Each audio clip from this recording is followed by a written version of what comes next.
Hi, Deb. Hi, Callie. Hi, Patricia. Hey, everyone.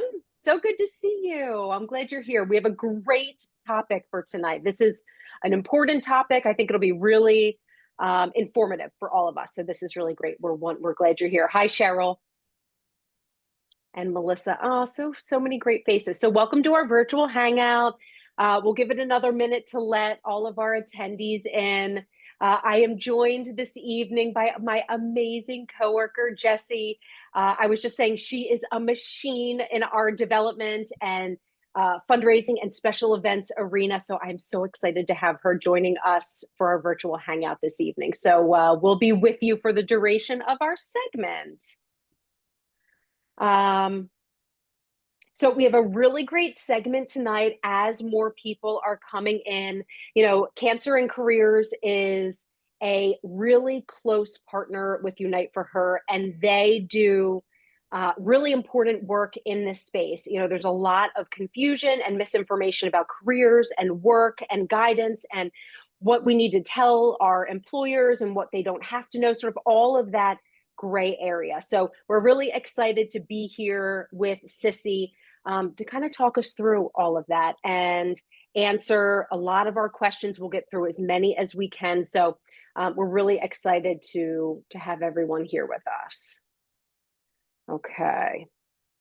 So to kick us off, the first thing I want to do for going through our virtual hangout, if you haven't joined us before, welcome. I want to remind everyone to please keep yourself on mute. However, you're welcome to use that chat. And even once we're through with our presentation, if you want to raise your hand and ask Sissy a question as we have that time at the end, you're welcome to do that as well. As with all of our education events, our segment will be recorded and it will be available in our UFH Connect video library as early as tomorrow. So there's going to be a lot of information shared. If you're welcome to go back and re-listen to what's being discussed this evening, you're also welcome to share this with anyone that you think may find it helpful. So again, that'll be available in our link and we'll share that in the chat in just a moment. I will be sharing my screen because I want to give a big thanks to our education sponsors. So they are by our side every month to help us continue to bring these amazing topics and speakers and experts each and every month. So our virtual education events tonight are presented through UFH Connect by West, Merck, Lilly, and Gilead Sciences, with additional support from our gold sponsors, Pfizer, GSK, and Daiichi Sankyo, with additional support from AbbVie, Agendia, and Tercera Therapeutics. So a lot of support for all of our education, and we are so grateful to all of them. Now, I will be sharing some teasing about our education events because we are just at the start of April, but that also means that we have some fundraising events that are coming up as well. And so I will toss it over to Jessie just to share, if you're in our local area or if you're not, how you can participate with a really amazing fundraiser that we have coming up at the end of the month. Yeah, thank you so much, Erin, and so happy to be here. It's so nice to see some familiar faces and some new faces. So thank you so much for allowing me to be a part of your night. I am Jess Meekum. I'm our development manager here at Unite for Her. And as Erin mentioned, we have our Bloom Fashion Show coming up on April 27th. So any of you that are local to our Philadelphia area, we are so excited to have 12 of our incredible members modeling some of the latest fashion from some local boutiques that we have. There are ways that you can get involved if you are not local to our area. We have something that's called our grand prize raffle that you can actually purchase chances to win an amazing experience with Erin and her team. There's a shopping spree available as well as a trip that you can purchase these raffle chances online. You can follow along. We do have a virtual option. So if you can't attend in person, you can also follow along on our website. We will be streaming it online as well. So thank you so much. I am so looking forward to hearing more. And if any of you ever have any questions on some of our upcoming events or how to get involved with our fundraising events, I am always here to answer any questions. Perfect. Thank you so much. So yeah, a lot of great big prizes that you can win. I will be vying for the trip personally. I'm just saying could use a vacation. So we can certainly put that link to our Bloom Fashion Show in the chat, and all of you can check that out as well. So thank you, Jesse. Quickly, I want to tease a little bit about, again, we've got education events all month long. So more to look forward to. So what do we have coming up? Next week, we have our speaker series that is taking place on April 10th at 6 p.m. Eastern Time. So we will be joined by an incredible physician from Agendia, Dr. William Adall. He is going to be talking about taking control of your breast cancer journey, understanding the importance of genomic testing in treatment decisions with breast cancer. So he'll be explaining the difference between genetics and genomics, and how genomic testing can be a useful tool as part of your overall treatment decision making. So really interesting topic. So grateful to have him sharing some of that research and work that he is doing. I know genetics and genomics can be confusing in general. So that'll be taking place again next week, April 10th, 6 p.m. Eastern Time, will be recorded. And then we have our Ask the Experts coming up. So this is our partnership spotlight. So every quarter we like to highlight another partner that we work closely with, and we will be highlighting 305 Pink Pack. So we will be joined by the amazing founder, Rosemary Carrera.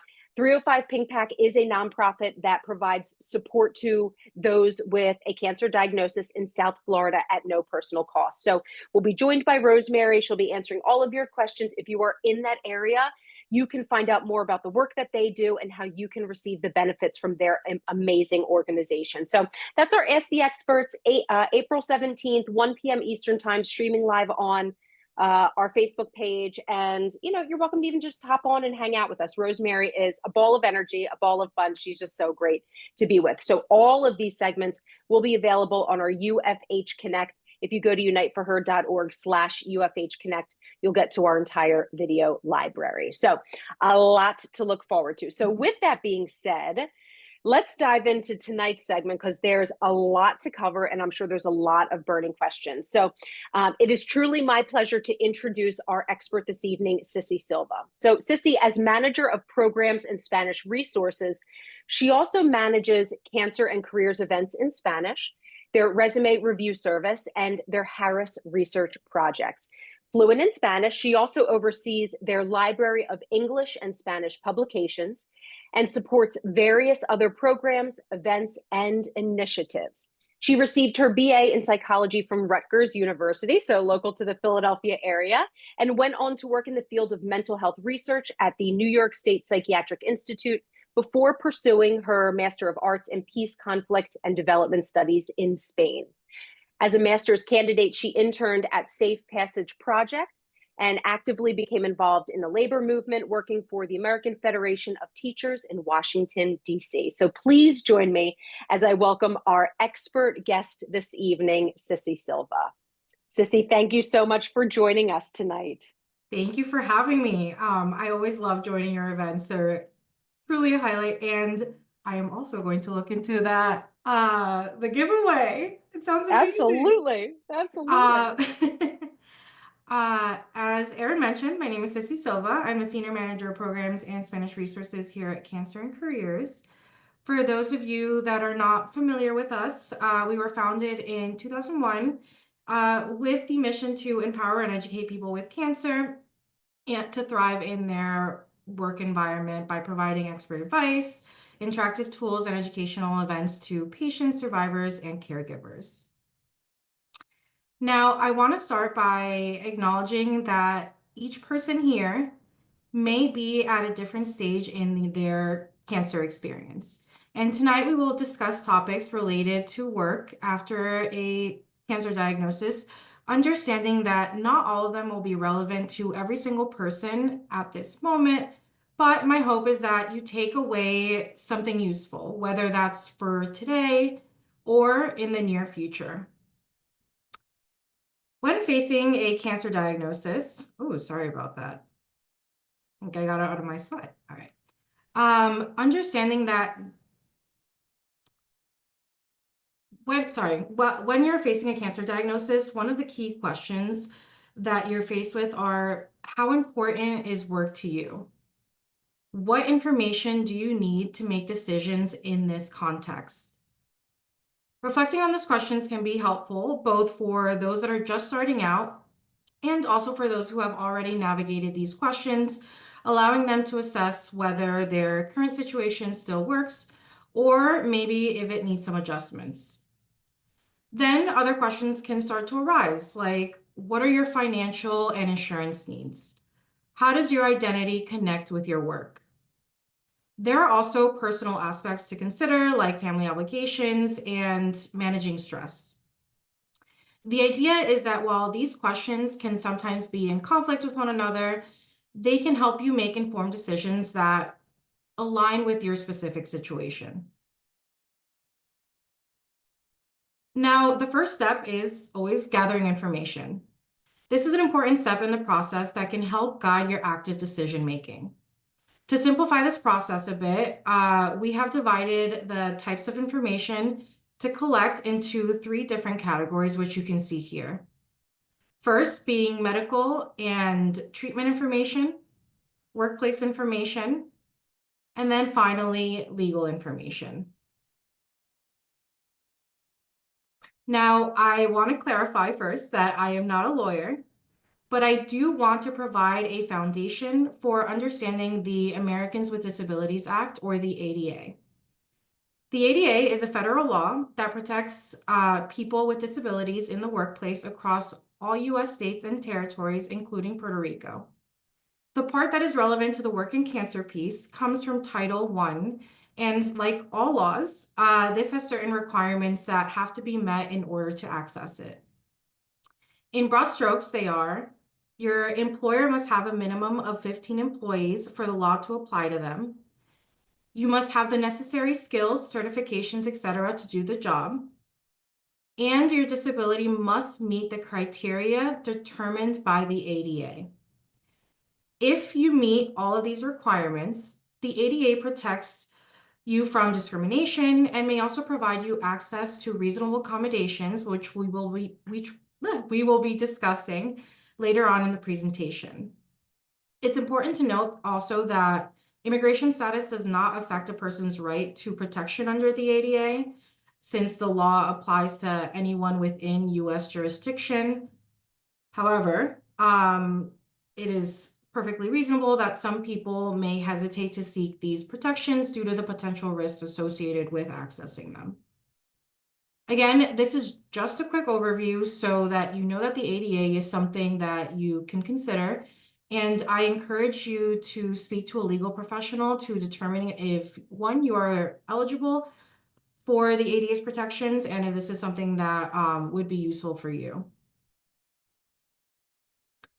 Now, it's also critical to spend some time thinking about the kinds of decisions that you might make related to disclosure so that you can make choices about sharing your story that best works for you.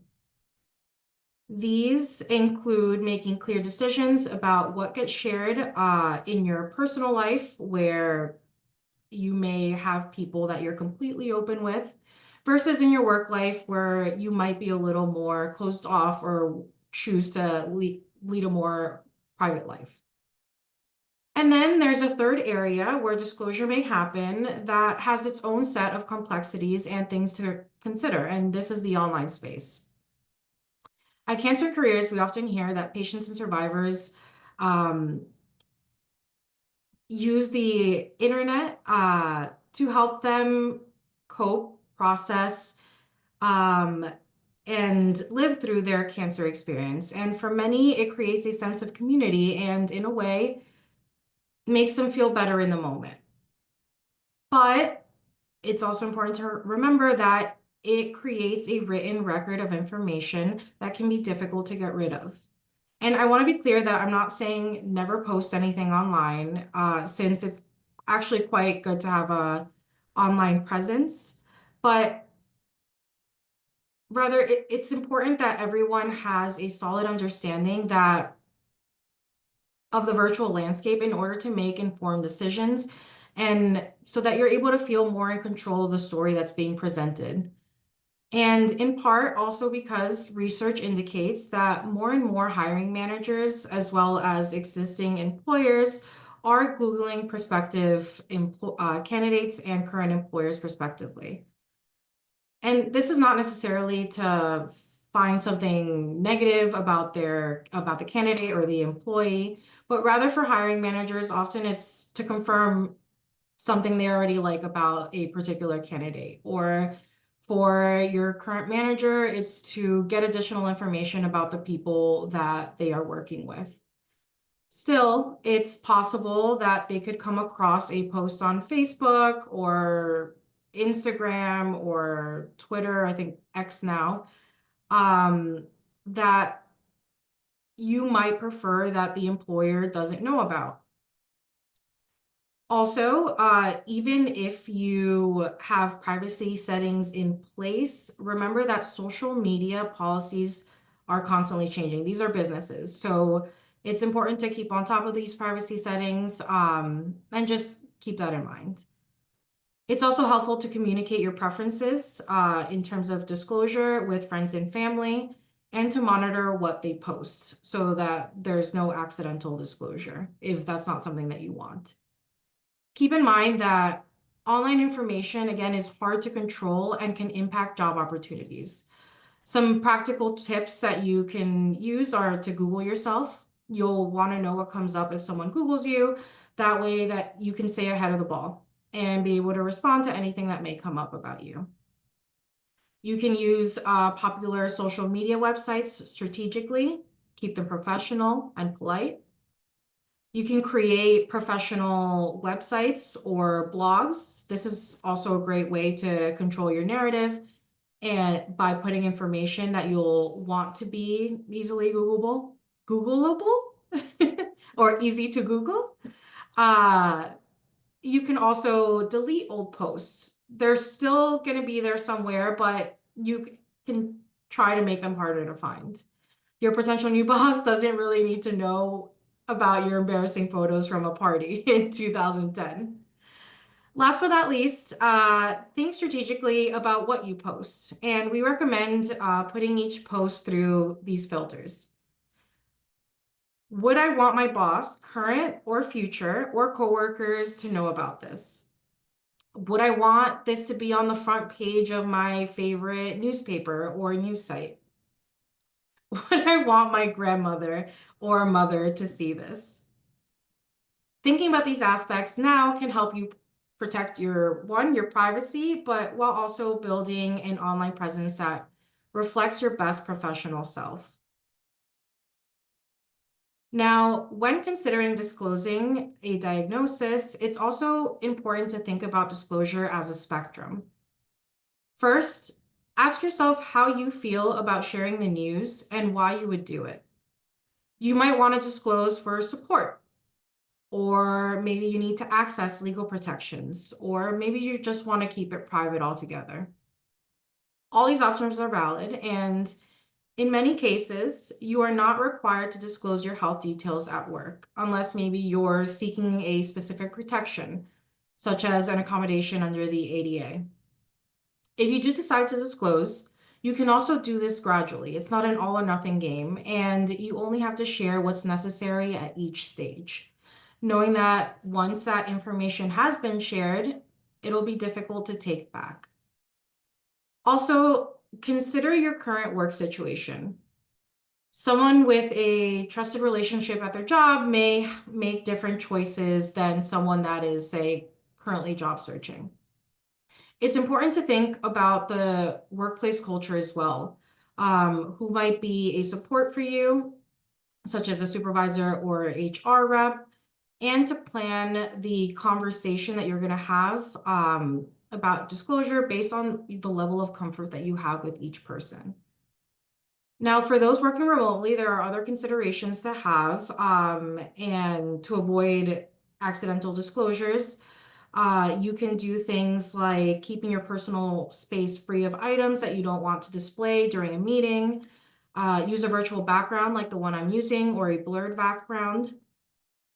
Check that there are no visible files or notifications that appear while you're sharing your screen, like I also am doing, just so that you don't disclose anything that you don't want to. In short, choose carefully what you want to share and how you want to do it, considering what your needs and preferences are, and remember that those are constantly changing. Now, when considering disclosure during a job search, remember that the goal of your resume and cover letter is to highlight your skills and potential, not necessarily your diagnosis or treatment. You are not required to include this information, and in many cases, it's best to save this information for later on in the process if you choose to say anything at all. This will allow the employer to get to know you first on your capabilities and personality rather than your diagnosis.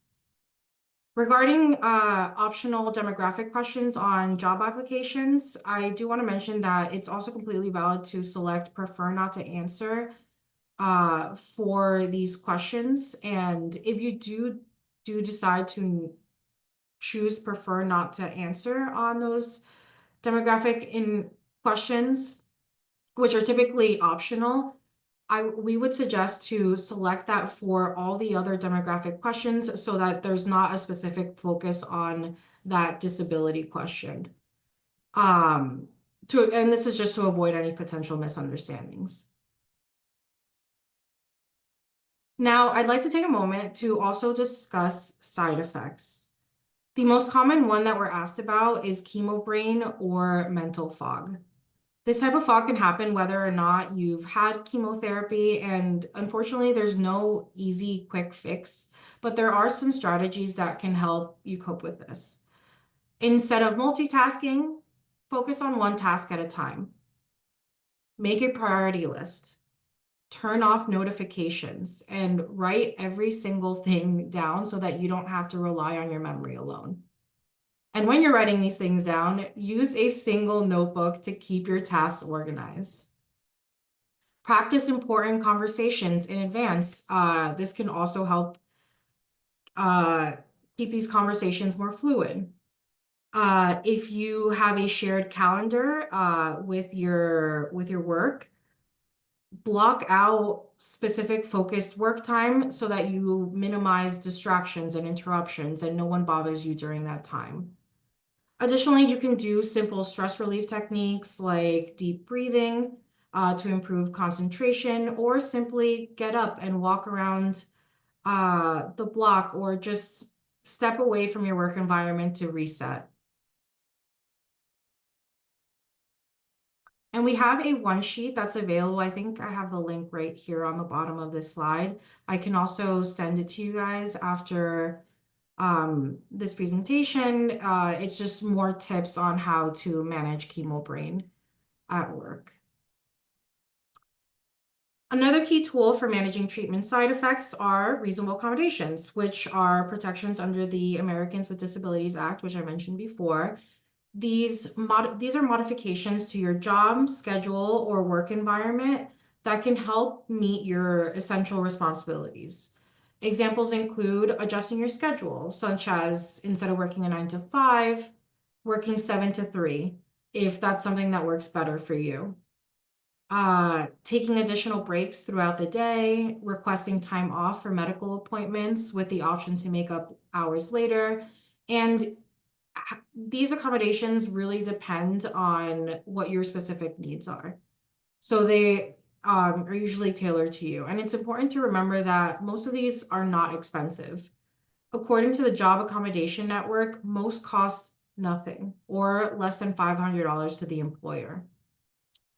Now, think about what you need in your work environment and don't hesitate to seek legal advice if you have any specific questions about accommodations in general and whether you're eligible for them. Also, it's crucial to remember that what helps you today may change tomorrow, so these conversations are fluid. And it's important to think about how to communicate with supervisors and coworkers when your needs do change. Ask for clarity on priorities. Set clear boundaries. Create a written plan. Professional communication remains key even when you're feeling exhausted. You can use phrases like, "Thanks for thinking of me for this project, but I'm at capacity this week." Or, "I appreciate the offer for extra hours, but I have a family commitment at this time." You can also use a technique that we have called the swivel when responding to cancer-related comments, where you can acknowledge the comment while then redirecting the conversation back to the work topic.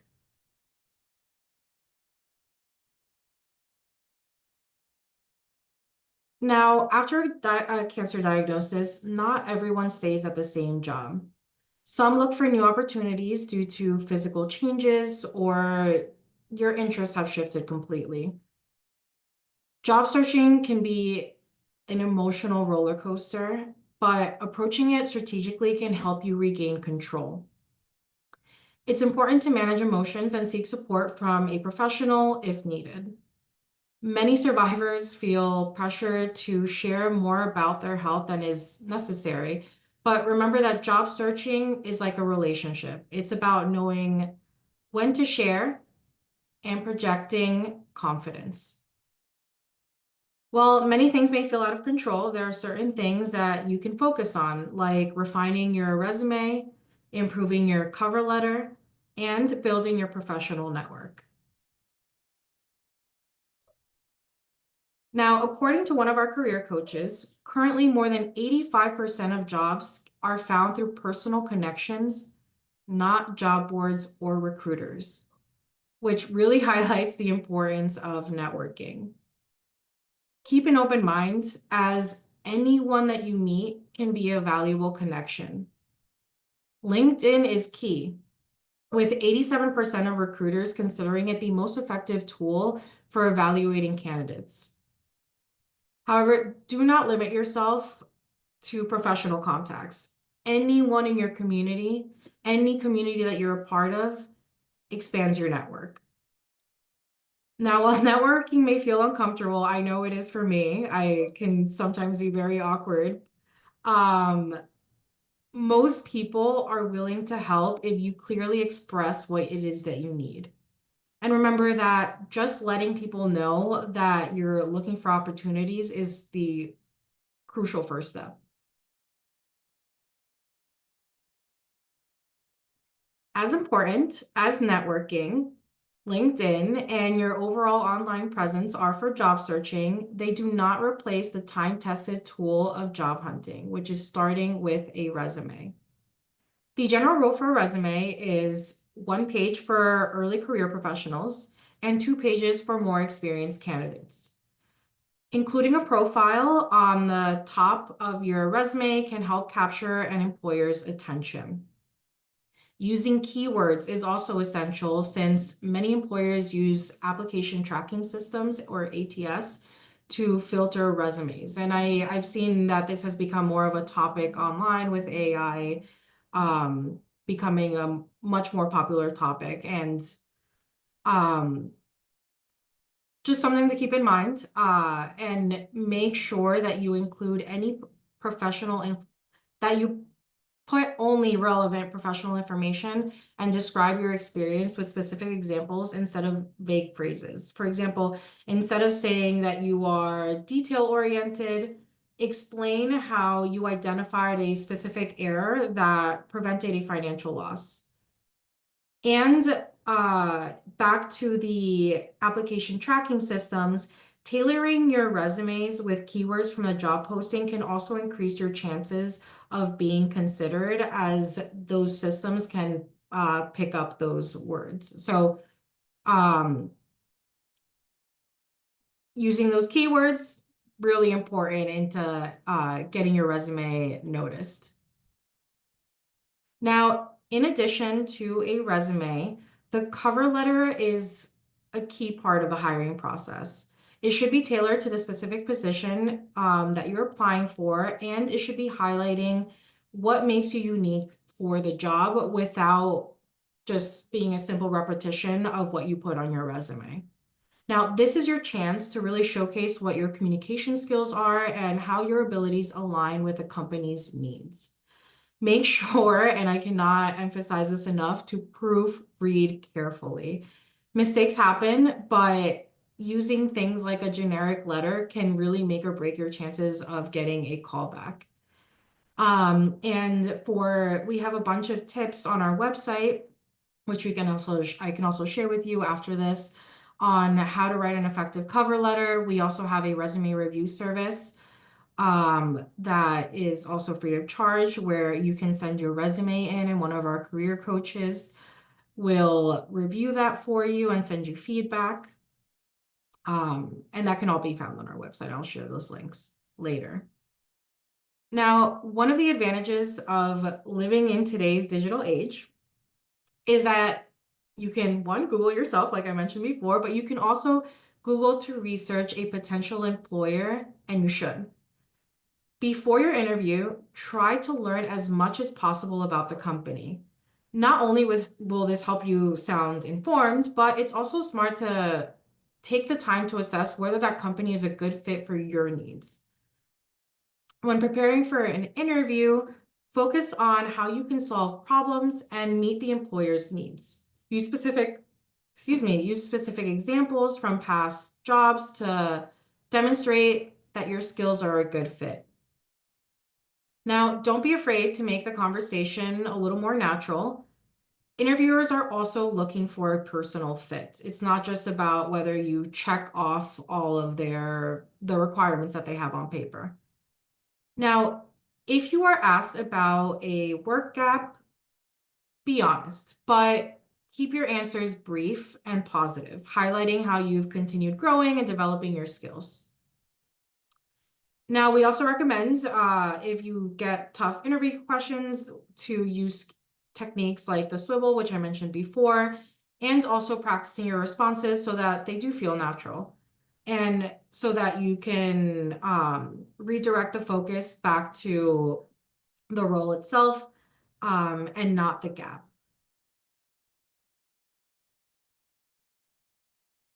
Now, once you've decided to accept the job, one of the best things about starting a new job with a new employer is that this is a fresh start. Remember, you do not need to work a million hours. Instead, focus on creating a simple plan. It's important to learn and understand what success looks like for you at your new company. Make sure to take care of yourself physically and mentally. And most importantly, remember that people aren't hired in the hopes that they'll fail. They are hired in the hopes that they will succeed. Finding the right person for a job takes time and is expensive, so your new employer will do everything that they can to ensure that your hire is a success and that their investment that they made in you is effective. Now, if you have any questions after today, I know we have time for some Q&A. My direct contact information is right here. So feel free to reach out with any questions after today. Excellent. That was really helpful. And I put a lot of the links that were in your Great. presentation in the chat Thank already. you. Publications, resume cover letter.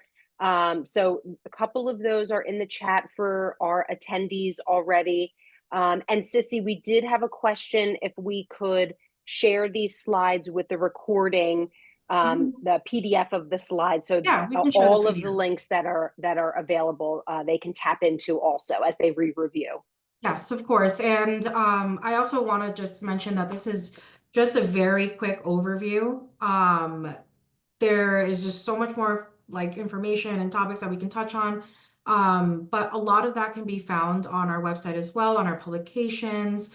We have webinars that we host monthly on that really deep dive into each of these topics, which I touched on for maybe 60 seconds, but they talk about it for an hour. That's so great. And I love even the suggestions that you gave, and I'm sure you cover this in all of those webinars. Examples of, you know, how to redirect, how yes, to politely say, you know, I've reached my max. Thank you for thinking of me. I think sometimes it can be difficult just to find our words or the best way to respond. So even just having those examples available, I'm sure can just be really helpful for our Yes. community. And practicing at home. Yeah. I know sometimes it feels a little awkward, but like being prepared to answer specific questions, especially uncomfortable questions that can arise at work, um, can be empowering and helpful and can make you feel more comfortable just in general at work and make you look more confident and ready and like Hmm. the person that you are instead of people focusing on you as someone with a cancer diagnosis. Right. Right. Exactly. And I love, yeah, the swivel. I think we all want to learn about the swivel more. Let's all be swivel professionals. Maria had a great question in the chat for those that may be living with a metastatic diagnosis, and you may not be able to answer this, Mhm. but if that can be an issue with group health insurance, if you have any familiarity with that topic. I do not. I Okay. would recommend Triage Cancer has a lot of Yeah. like super helpful information about this, and especially they focus on health insurance topics. So they would be a great resource for this, and I think it's triage.org. Cancer.org. Yep. Yeah. Yeah. And they're another, I was thinking the same thing. So we can put that in the chat as well. So yeah, we've got lots of time. Thank you, Jess. We've got lots of time if anyone wants to put questions into the chat. Maria, I see you raised your hand. So we have Sissy here to kind of tap into her brain a little bit and her expertise. So Maria, if you want to come off of mute. Yeah, it's really very helpful, and some of the stuff are really like things that we don't think of. But um, I just really wanted to stress out how important it is when you said that most of these accommodations won't even cost the employer something, or won't cost the employer barely anything at all. Because I know that as cancer patients, sometimes we feel guilty all the time still. But yeah, such a good point, and thank you for saying that it would barely cost the employer, or it won't even cost them anything to accommodate us. Thank you. Of course. And you can be creative with these when you're thinking about what the specific accommodations that you need are. Um they like just think about what your specific role are and what can make it better. Like we give an example all the time about a woman that reached out to us who she was working at a hospital and her office was right next to the cafeteria and she was experiencing a lot of Mhm. nausea. She didn't understand why. And it was happening at the same time every day, but it would never happen at home. And then once she figured it out that it was because she was right next to the cafeteria and she was able to ask just to be moved just slightly over so that she wouldn't be directly next to the kitchen where she would be smelling all of the cooking happening, that changed her ability to do her job. And Amazing. that costs absolutely nothing. Or Yeah. just simply asking for a printer to be moved to a different spot so that if you are physically impaired, you don't have to walk up the stairs or walk through a long hallway to reach that printer and you're able to still do your job and it's not costing anything. Or it Hmm. costs very little to just have a personal printer at your desk. Hmm. And so accommodations don't have to be, something that we need a physician's written direction for, but can be something that we verbalize to the employer and can also be a temporary thing. If the nausea someone is experiencing, is for um, or assumed to be for a period of time, Yes. that it could just be for the time that's needed. So is that, it doesn't have to be a permanent thing. Exactly. And like I mentioned, I think I only mentioned it briefly, these conversations should remain fluid. And when you're talking to your supervisor or manager, whoever you're making these requests to make it clear that things will change and your needs will change. And what can help you at this moment might not be what helps you on later on, but this is going to be a continuing conversation. I love that. So yeah, if anyone has any questions, feel free to come off of mute. You're welcome to ask Sissy. You're welcome to message us if you'd like us to pass along any other questions, or if you've had experiences with your own employer that you want to share, or some learnings that you've had, we would love to hear from you as well. I love the idea, Sissy, of just, being prepared, kind of writing down some of your responses or your thoughts or questions. Just this can feel like an uncomfortable and vulnerable conversation to be had. And sometimes our thoughts are all over the place. So just the more prepared we can be for these types of conversations, I think it's just reassurance for all of us. Yes, 100%. Yeah. And as we were talking about before this meeting started, there are so many programs that can help you stay organized and write everything down. I So personally many. rely on one to keep myself sane and keep my everything organized. Otherwise, I would not get anything done. Yeah. My name is Akila. I just wanted to, I think somebody was asking this question, if you're applying for a new job with having metastatic breast cancer, right? About the group insurance and so on. I just wanted to say that I got let go by my company because I shared with them that I had cancer. I thought I was doing the right thing, mainly because I had to take so many days off initially for my surgery and for several tests and so on and so forth. And I had to take short-term disability and so on. So they did do mass layoff. I don't know whether it was something that they thought about, but under the mass layoff, I was let go as well. So though I had formally filed an disability request and I was classified as disabled and I was working from home, I still got let go. But my point of this is not that, because I had worked in that company for so many years and I was part of the group insurance. I was going through like, what am I going to do for my insurance now that I got let go, right? So my company had uh, because it's a big company, they had retirement insurance, okay, which is a group insurance. So they know that I am a cancer patient and they let me go. But as part of the retirement, I was eligible for their group insurance. Though the premium is high, I still am treated with the same way like I was employed. Okay, Wow. so if I'm able to get that as a part of a retirement group insurance, I would only think that if you get a job, you wouldn't have a problem. And I think there cannot be any kind of discrimination for any pre-existing condition, especially under group insurance. Okay, but Right. still, The please get ACA, expert advice. yeah. But to a large extent, you shouldn't have to worry about it. And I would say, if anything, that would be one of the primary reasons to get a job. So you get a good insurance, group insurance. Yeah. So that's my 2 cents. Hopefully, they find it useful. No, thank you. Thank you for sharing. And I imagine that might be a good question, perhaps in an interview. I love the way that you put it, Sissy. Remember, you're interviewing the company as Yes. well. So, Yes. as you're sort of assessing what they can offer to their employees, that may be part of it as well. That's a really good thought, Akila.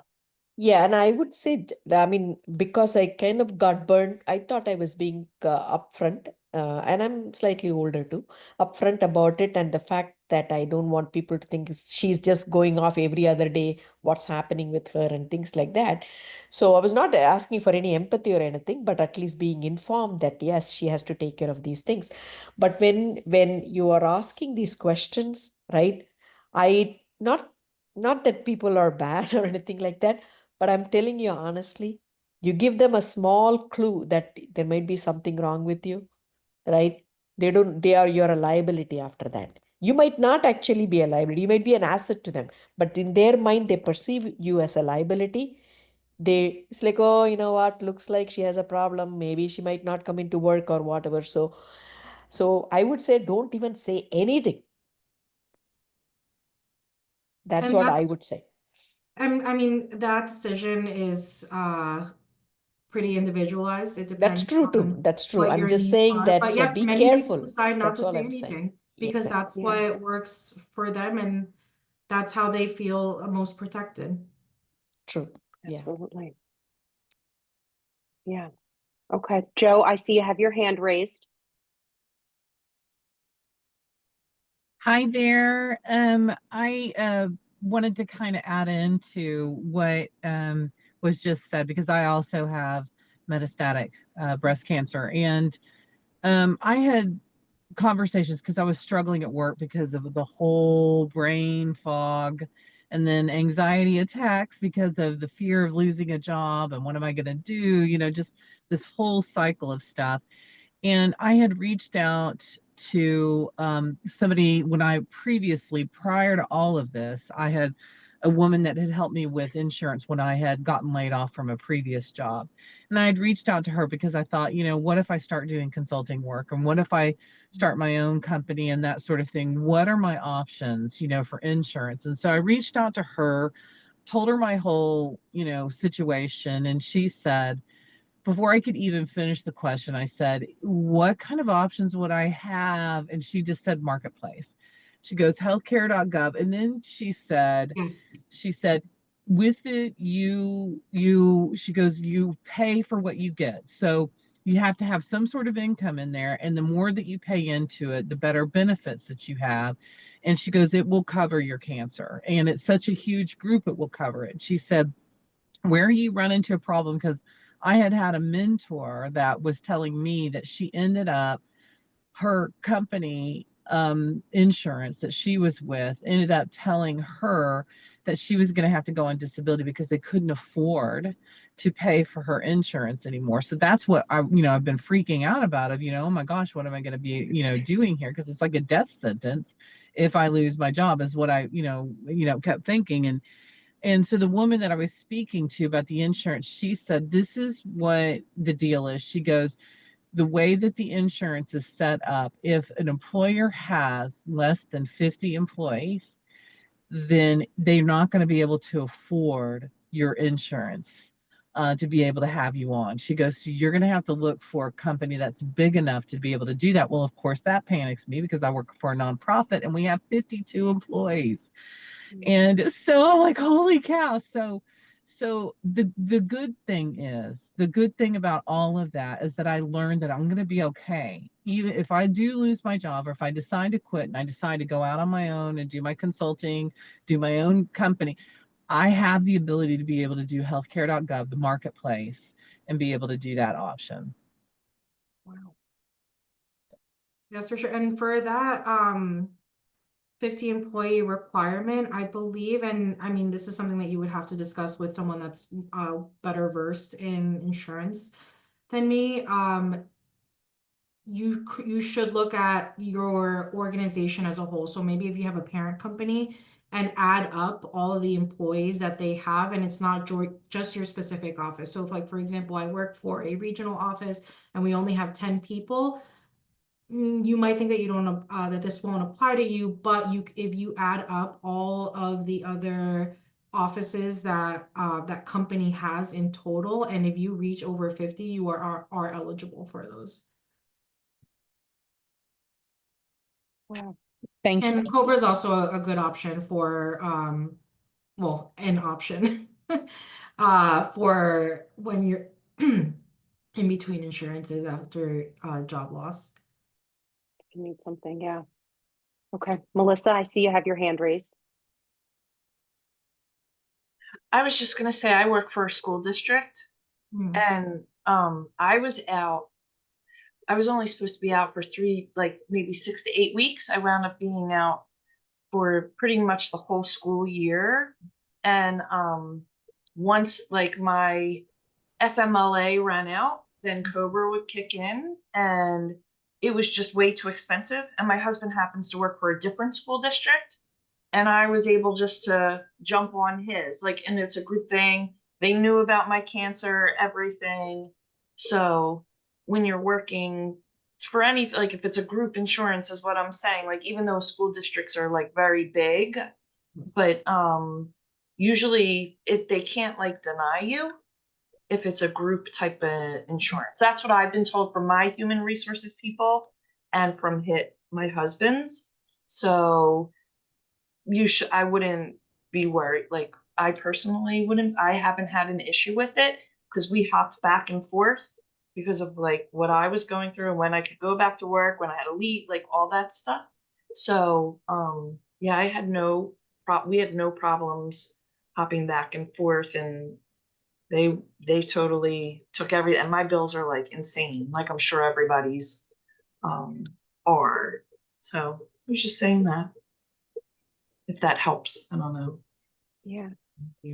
No, and human resources departments are wealth of information because this is their job. It's their job to know this information, and they don't know something, it's also their job to find out more information for you. But that's again a tricky situation for some people because then that touches into the disclosure piece of it. But if you are comfortable enough to speak to an HR representative, they are a wealth of information. Yeah. I love that, to lean on them. Yeah, for more advice. And we had a comment just about filing for Social Security disability. And I will say, you know, careers and insurance so closely tied. So again, cancer and careers and triage cancer as well, for what's covered. I think those are two great organizations and partners of Unite for Her that can cover both areas of the spectrum.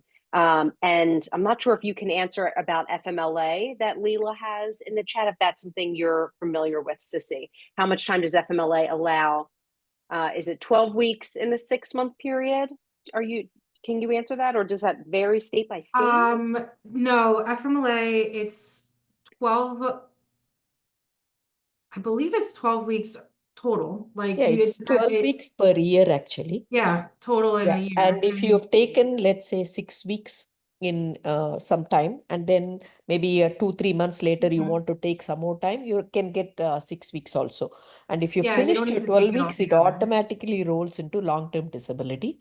And FMLA is basically so that your job is guaranteed Protected. when you go back. So Yes. it's very important for you to make sure that you go back within 12 weeks, right? And then make sure, wait for that 1 year to finish, and then you can go on FMLA again if you have to.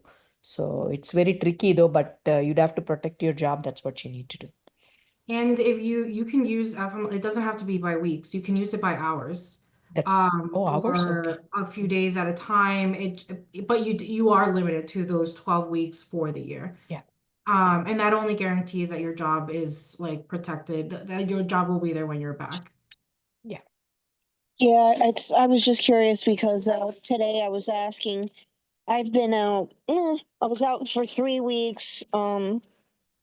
Now a couple months ago I was out 4 weeks, and then days here and there, and the person said, "Oh well, let's see, 400 something hours. You've used 295." And the math I did, I think I had 25 days left. Mhm. And I said, "Okay, just tell me when I need to recertify it." Right now I have it till June 30th, and I mean I've been working in between that time, so I would think that I have enough hours to qualify for, but it just kind of left me wondering. Thank you. Yeah, no worries. And there's on the labor.org, I believe it is, they have more specific information about the FMLA. But of course, if you have specific questions, I always advise to talk to a legal expert about it. Because they can give you more specific information about your situation. But yes, generally 12 weeks in a year, you can use that however it is that you need. Yeah, I'm sorry. I just wanted to comment on Keisha's stuff, right? You might be protected under the ADA, right? But if they lay you off as a mass layoff under that pretense, you're not covered. Just remember that. Yes. And do you have to be at an employer for a certain period of time before you can access FMLA? And again, may not be. Yeah, We I may think a want to I year, think you if I'm I not do. think you mistaken. do, I think yes. at least a year, I think, if I'm not mistaken. Yeah, You I have don't to have a remember the certain specific amount of time. hours. Correct. Yes. Yep. but I'm not sure what those hours are. So I would, again, look at the labor.org. They have Great. information on that. Okay. Okay. Wonderful. If you, Sissy, so sort of thinking a little bit backwards, right? We've talked a lot about insurance and changes and coverage and divulging to our employer. I would imagine that each year, as an employer is reviewing the insurance policies that they offer and what is being spent, I've heard this conversation relative to coverage regarding GLP-1 medications regarding employers, right? Mhm. So in my head, I'm thinking, if they're looking at employees and they've used a certain number of insurance, and perhaps they could deduce that, if an employee hasn't divulged that they have a cancer diagnosis and they're on treatment and they've been able to kind of keep that to themselves, and an employer asks them, having looked at their insurance spending throughout the year, is that a question they can ask? Is that a question that has to be answered? I'm not sure if you're familiar, if that comes from the Yeah. other direction. In most situations, no. That's not Okay. something an employer can't, Yeah, they should should be not ask protected by you. HIPAA, Yeah, right? by the ADA, yeah. Yeah. Okay. In most situations. There are some situations where your job requires you to do specific things that you're maybe not able to do because of your diagnosis, then that's a different situation. There are exceptions, but in most cases, no. Your employer cannot ask you about your health status. Right. Okay. Okay. That's Yeah, good to know. Erin, I've read about that too. Like some women were saying that, I guess because supposedly their condition or their use of their insurance brought up the insurance for the company. They were offered by the company, like for example, hey, could I just give you $500 every month and you go find your own insurance? Wow, Oh, that is hard to hear. wow. Yeah. Yeah. Okay. Okay. So it's good to know we don't have Yeah. we don't have to divulge anything. And I think, with all of these conversations, because there's a lot of confusion, going to the resources that Cancer and Careers has available, using some of their practiced messaging and wording to help give you, some examples on what you can keep handy and how you can connect with your employer or future employer are just such valuable tools. And we have social workers on staff as well that if you're having a particularly difficult time, that you can speak to them and like help with your situation in a softer way. Yeah, yeah, yeah, because it's difficult. It's, It is. it's scary and confusing It's and mentally and emotionally taxing. Job search, yeah, working while you're going through treatment or even after treatment and you're trying to manage your side effects or just the psychological effects of going through this entire experience. It's difficult. So yeah, we do have that resource as well. yeah. I love that. Yeah, speaking to a live person just to talk you through Yeah. all that, right? Yeah, yeah. Love what you said. You're as a new employee, you're being hired because they want you to succeed, right? So they want the best for you, the best of Yeah. intentions. So yeah, okay. I will touch on the virtual hangout, Melissa, in just a little bit. But any final questions, Jesse? Thank you for putting that in the chat. Oh, we covered a lot. We kind of weaved our way through this, but I think this was, just a good reminder. Even the resume tips, the cover letter tips, kind of working through some of those difficult conversations. Any other final questions or inquiries for Sissy tonight?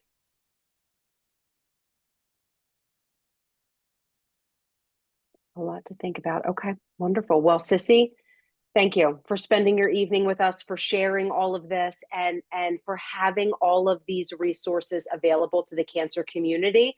It's a really important conversation, and we all just want to do the best thing for us. So thanks for giving us that roadmap. Thank you. And I hope to maybe see some of you soon pop up on whatever resources or emails or whatever it may Yeah. be. Yeah. And you said you have monthly education and monthly topics and speakers Yes. about all of this to really get into that nitty gritty. Yes. Great. That is our Balancing Work and Cancer webinar series, and that can be found on our website as well. Perfect. Feel free to pop that into the chat because, if there's a topic that you have coming up on their library that's of interest to you, be sure to definitely join them.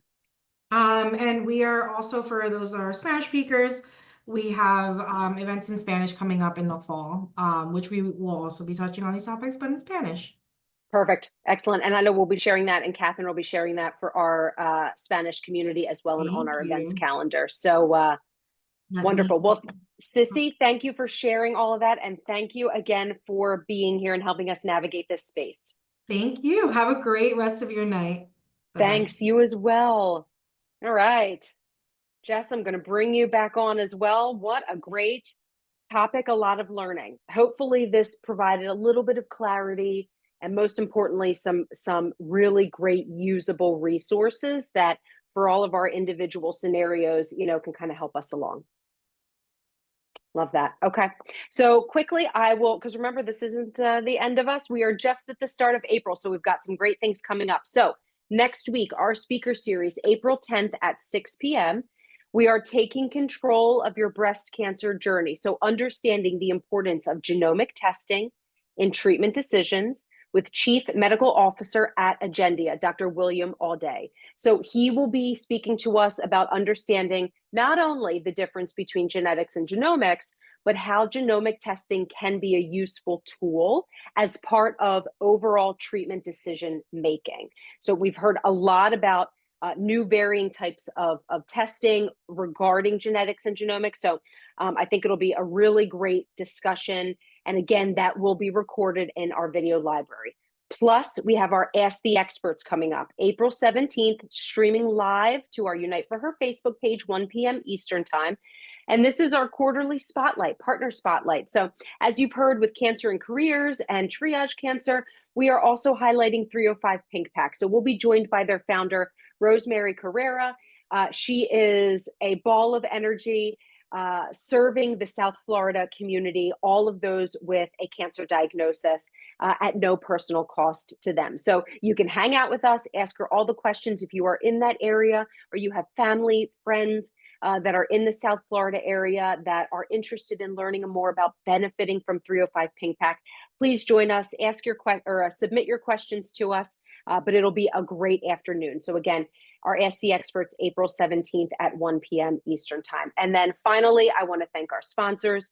Virtual education event tonight is presented through Unite for Her Connect, presented by West, Merck, Lilly, and Gilead Sciences. We have additional support from our amazing gold sponsors, Pfizer, GSK, and Daiichi Sankyo, plus additional support from our supporting sponsors, AbbVie, Agendia, and Tercera Therapeutics. So we are so grateful to all of them. Jess, I'll give you one more shout out for Bloom because we have that coming up. So get those auction buttons ready. And I know she popped that right in the chat. So check out the event and our live auction that we have coming up. So with that, thank you all for being here. Thanks for your questions and for sharing and helping us sort of navigate the space. We appreciate all of you. Everyone, enjoy the rest of your night, and hopefully we will see you again soon. Thanks, everyone.